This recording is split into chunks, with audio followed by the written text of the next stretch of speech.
Hello nursing future officers. हमने पिछली class में 20 तक की पॉइंट्स पढ़े थे जो एग्ज़ाम ओरिएंटेड बहुत ही इम्पोर्टेंट थे। आज हम उसके आगे पढ़ेंगे यानी कि 21 से। आपका नेक्स्ट पहला की पॉइंट्स क्या है? Most common site fertilization. Most common site क्या होती है फर्टिलाइजेशन की? एम्प्यूला। वाइडेड end largest diameter of fallopian tube.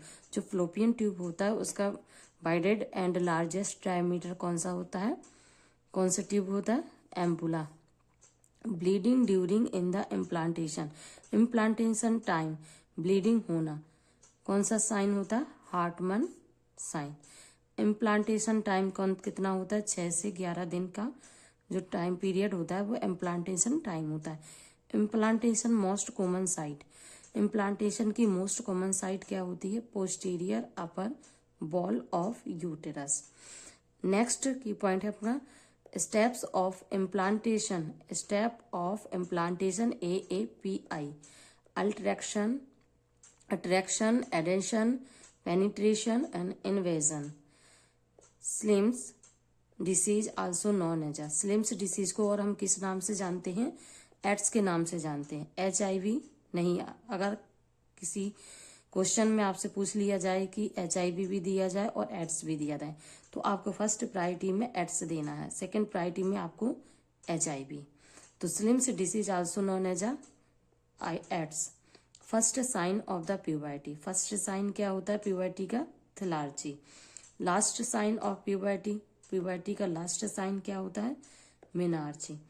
Total of bone in extremities. जो एक्सट्रीमिटीज होता है उसमें टोटल बोन कितनी होती है? कितनी होती है? 120।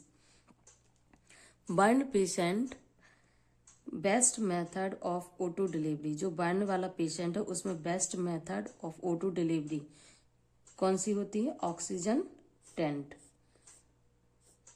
Oxygen tent. Correct equation of the vertebra column. कैसे अपन कर सकते हैं? C7 T12 number 5 sacral 6 cervical. C7 T12 L5 S6 C4। Total number of bone in thoracic. Thoracic में टोटल नंबर ऑफ बोन कितनी होती है? 25 bones. Respiration stop for 20 second.